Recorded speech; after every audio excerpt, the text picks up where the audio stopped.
नमस्कार दोस्तों, आज की इस कहानी में आप लोगों का स्वागत है। दोस्तों, आज मैं अपने घर की कहानी लिख रहा हूँ क्योंकि यह बात ऐसी है कि मैं किसी को कह नहीं सकता।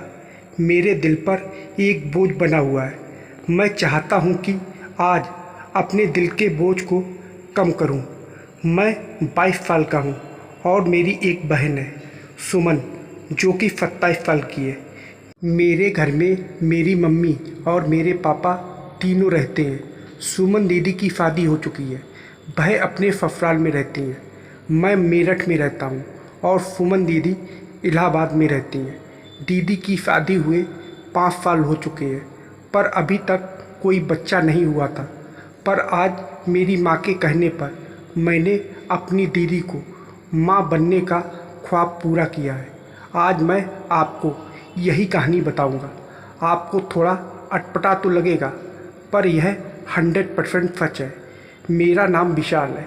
मैं अभी पढ़ाई कर रहा हूँ। घर में पापा मम्मी हैं, दोनों जॉब में हैं। एक दिन की बात है, रात में सुमन दीदी का फ़ोन आया। माँ छत पर जाकर करीब 1 घंटे बात की। फिर जब नीचे आई तो रोने लगी। मुझे कुछ भी समझ नहीं आ रहा था। वह पापा को कमरे में ले गई और सारी बात बताई। मुझे उस समय तक कुछ भी नहीं पता था। बस बाहर आकर मुझे बस इतना बोला गया कि कल तुम्हें सुमन दीदी के घर जाना है, उसको लाने के लिए। सुमन दीदी दूसरे दिन शाम को आ गई।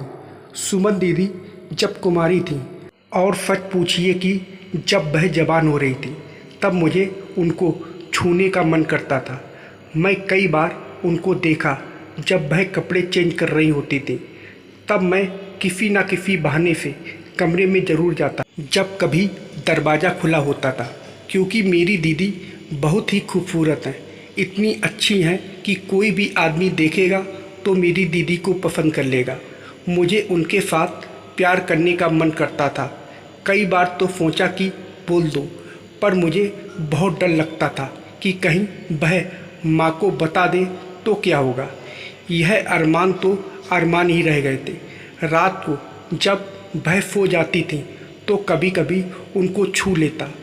तो कहने का मतलब ये है कि मैं पहले से ही अपने बहन का आशिक था, पर कुछ कर नहीं पाया था। जब 3-4 दिन हो गया तो मैंने पूछा कि माँ, दीदी को क्यों बुलाए हो, वह भी इतनी जल्दबाजी में। तो माँ कहने लगी कि उसकी तुम्हारे जीजा जी के साथ लड़ाई हो रही थी आजकल, इसलिए मैंने सोचा कि चलो उसका दिल बहल जाएगा। फिर कुछ दिन के बाद एक दिन माँ मुझे बाहर ले गई और बोली, देख बेटा, पापा आज नहीं है, इसलिए तुमसे एक बात कह रही हूँ। यह घर की इज्जत है, घर में ही रखना। इस काम के बारे में पापा को कुछ भी पता नहीं चलनी चाहिए। तो मैंने माँ से कहा कि माँ, कौन सी ऐसी बात है जो आप कह रही हैं? आपके लिए तो मेरी जान हाजिर है, आप मुझे बताओ प्लीज़। तो माँ कहने लगी, मुझे सुमन ने बताया है कि वह अपने पति से माँ नहीं बन सकती। दिक्कत उसके पति में है, पर इस बात को उसके ससुराल वाले नहीं मान रहे हैं। कहते हैं दिक्कत सुमन में है। तू अगर चाहता है कि तेरी माँ और तेरी बहन अगर खुश रहे तो तुम्हें एक काम करना पड़ेगा। मैंने कहा, मैं क्या कर सकता हूँ? जब दिक्कत उसके पति में है तो उसका इलाज करवाना चाहिए। तो माँ बोली, वह इलाज नहीं करवाना चाहता है, वह तेरी बहन की सौतन लाना चाहता है। तो मैंने कहा, माँ, हो सकता है दिक्कत दीदी में हो सकती है। तो माँ बोली, दीदी में कोई दिक्कत नहीं है। मैंने कहा, आपको कैसे पता? तो माँ बोली, मुझे पता है। मैंने कहा, कैसे? तो माँ बोली, शादी से पहले ही सुमन की सारी जांचें करवा चुकी हूँ, क्योंकि शादी से पहले सुमन के ट्यूशन वाले सर से नाजायज़ संबंध थे।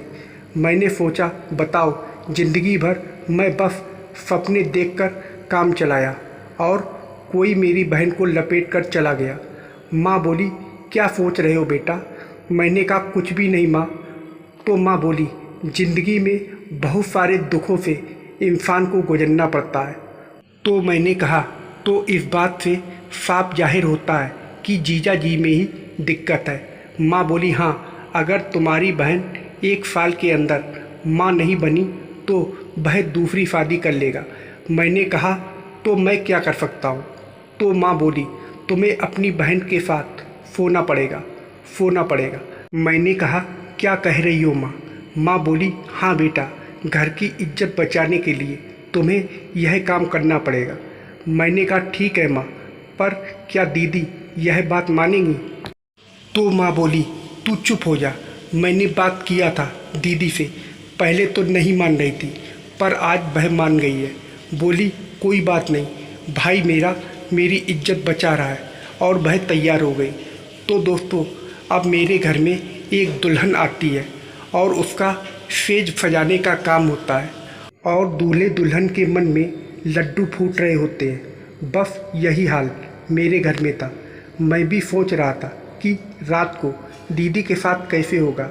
माँ भी खुश थी कि अब तो सुमन माँ बन जाएगी और शायद सुमन दीदी भी खुश होंगी। मैं तो कुछ ज़्यादा ही खुश था। बरसों की चाहत आज जो पूरी हो रही थी। जिसको जवान होते देख देख आज मैं उसको साथ प्यार देने वाला था। जब से दीदी को यह बात पता चल गया कि मैं मान गया हूँ, वह मेरे सामने नहीं आ रही थी। रात को मैंने खाना खाया, दीदी ने अपने कमरे में ही खाना खा लिया और रात के करीब 11 बज रहे थे। माँ बोली जा बेटा जा, इज्जत रख लेना। मैंने माँ को कहा आप चिंता नहीं करो और माँ अपने कमरे में सोने चली गई। मैं दीदी के कमरे के पास पहुँचा तो दरवाज़ा अंदर से फटा हुआ था। मैंने दरवाजे को खोला, अंदर गया। दीदी पलंग पर बैठी थी।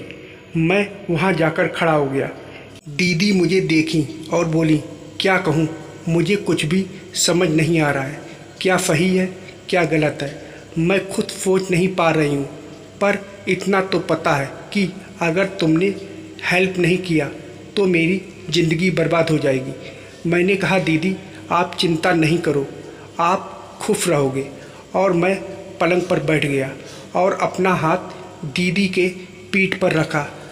वह गजब की लग रही थी। वह नज़र झुका ली। मैंने उनके फेस को ऊपर उठाया। वह शांत रही और मैं भी शांत ही रहा। कुछ भी जल्दबाजी नहीं करनी थी। मैंने दीदी को अपनी बाहों में भर लिया। और तो आप लोग जानते होंगे क्या करना है। मैं उठा और दरवाज़ा बंद कर दिया। आज मेरा सपना भी पूरा हो रहा है। मैंने अपने सपने को रात में कई बार पूरा किया। फिर हम सब सो गए। सुबह जब हुई माँ मुझे मिली, पूछी कैसा रहा। तभी सुमन दीदी भी वहाँ आ गई थी। मैंने कहा मुझसे क्या पूछती हो, आप इन्हीं से पूछ लो। दीदी बोली बहुत अच्छा रहा, आज तक ऐसा नसीब नहीं हुआ था। माँ बोली बस मेरा अरमान पूरा हो जाए और तेरा घर बस जाए, मेरी तो यही तमन्ना है। फिर क्या था दोस्तों, दीदी यहाँ 15 दिन तक रही और जितना हो सका मैंने उनके साथ प्यार किया। फिर जीजा जी आ गए दीदी को वापस ले जाने के लिए और दीदी चली गई। दीदी का फ़ोन आया करीब 2 महीने बाद। माँ पूछी क्या हाल है, तो दीदी बोली खुशखबरी है, आप नानी बनने वाली हो। और दीदी ने मुझे थैंक यू कहा। फिर दीदी ने अक्टूबर में एक बच्चे को जन्म दिया। आज दीदी माँ बन चुकी हैं और उसके ससुराल वाले खुश हैं और मेरे घर वाले भी खुश हैं। तो दोस्तों आप लोगों को यह कहानी कैसी लगी कमेंट करके ज़रूर बताइएगा और वीडियो को लाइक और सब्सक्राइब करना मत भूलिएगा। वीडियो को पूरा देखने के लिए आप लोगों का बहुत बहुत धन्यवाद।